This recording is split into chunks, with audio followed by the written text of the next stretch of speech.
आज ही Doubtnut app download करें। Doubtnut पर अपने सभी गणित, रसायन विज्ञान, भौतिक विज्ञान और जीव विज्ञान के डाउट्स का करो सफाया। बस प्रश्न की फोटो खींचो, एक ही प्रश्न को क्रॉप करो और तुरंत वीडियो सोल्यूशन पाओ। अभी डाउनलोड करें। नमस्कार दोस्तों, प्रश्न है ऑक्सीकरण फॉस्फोरीकरण में ऑक्सीकरण तथा फॉस्फोरीकरण साथ साथ होते हैं, इनके फलस्वरूप अंततः क्या बनता है। तो दोस्तों हमसे यहाँ पर यह पूछा जा रहा है कि जो ऑक्सीकरण फॉस्फोरीकरण होता है यानी कि ऑक्सीकारी फॉस्फोरिलीकरण होता है, उसके फलस्वरूप क्या बनता है। तो दोस्तों जो ऑक्सीकारी फॉस्फोरिलेशन होता है या ऑक्सीडेटिव फॉस्फोरिलेशन होता है यानी कि ऑक्सीकारी क्या होता है फास्फोरीकरण, क्या होता है ऑक्सीकारी फास्फोरीकरण।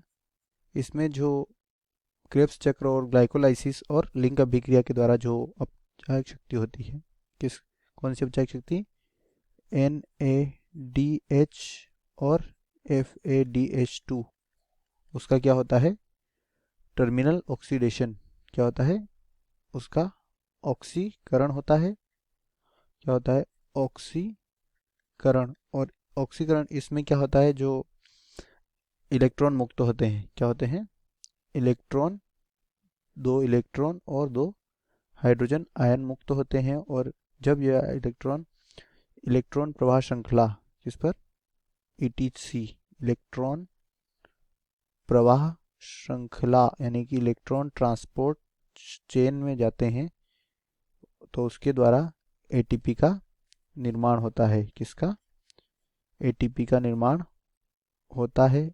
और जो ATP निर्माण की क्रिया होती है यानी कि इलेक्ट्रॉन प्रवाह श्रृंखला जो होती है, वह कोशिका में कहाँ पर होती है, माइटोकॉन्ड्रिया की आंतरिक झिल्ली पर, माइटोकॉन्ड्रिया की आंतरिक माइटोकॉन्ड्रिया की आंतरिक झिल्ली पर, आंतरिक झिल्ली पर क्या होती है इलेक्ट्रॉन प्रवाह श्रृंखला, या इलेक्ट्रॉन प्रवाह श्रृंखला को ऑक्सीडेटिव फॉस्फोराइलेशन के नाम भी से भी जाना जाता है।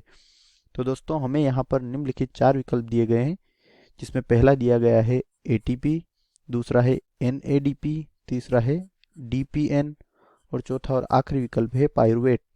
तो दोस्तों अगर हम पहले विकल्प की बात करें ATP, तो दोस्तों ATP का निर्माण जो ऑक्सीडेटिव फॉस्फोराइलेशन होता है उसमें NADP और FADH2 जो होते हैं उनके ऑक्सीकरण से किसका निर्माण होता है, ATP का निर्माण होता है।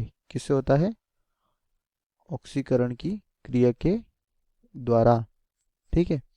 और दूसरा है NADP, तो दोस्तों NADP का निर्माण ग्लाइकोलाइसिस और लिंक अभिक्रिया, जो कि ग्लाइकोलाइसिस और क्रेब्स चक्र को जोड़ती है। लिंक अभिक्रिया और क्रेब्स चक्र के दौरान किसका निर्माण होता है, NADP का निर्माण होता है। और तीसरा है DPN, तो दोस्तों DPN का निर्माण ऑक्सीडेटिव फॉस्फोराइलेशन के द्वारा नहीं होता है। और चौथा और आखिरी विकल्प है पाइरुवेट, तो दोस्तों पाइरुवेट का निर्माण ग्लाइकोलाइसिस की क्रिया के द्वारा होता है। किसकी क्रिया के द्वारा, ग्लाइकोलाइसिस की क्रिया के द्वारा। और इसमें जो ग्लूकोज होता है, क्या होता है ग्लूकोज, वह टूटता है किसमें, पाइरुविक अम्ल का निर्माण करता है टूटकर, ग्लूकोज टूटकर जो पाइरुवेट होता है वह ग्लाइकोलाइसिस की क्रिया के द्वारा बनता है। तो दोस्तों जैसा कि हमारा प्रश्न है कि ऑक्सीकरण फॉस्फोरीकरण में ऑक्सीकरण तथा फॉस्फोरीकरण साथ साथ होते हैं, इनके फलस्वरूप अंततः क्या बनता है। तो दोस्तों जैसा कि हमने ऑक्सीकारी फॉस्फोरीकरण के फलस्वरूप NADH और FADH2 जो होते हैं उनका क्या होता है, ऑक्सीकरण होता है और इलेक्ट्रॉन प्रवाह श्रृंखला के द्वारा ATP का निर्माण होता है। इस आधार पर हम कह सकते हैं कि हमारा जो पहला विकल्प है वो हमारे प्रश्न का सही उत्तर है। आशा करता हूँ दोस्तों आपको यह उत्तर समझ में आया होगा। धन्यवाद। कक्षा 6 से 12वीं से लेकर नीट, IIT, JEE वो एडवांस के लेवल तक 1 करोड़ से ज्यादा छात्रों का भरोसा।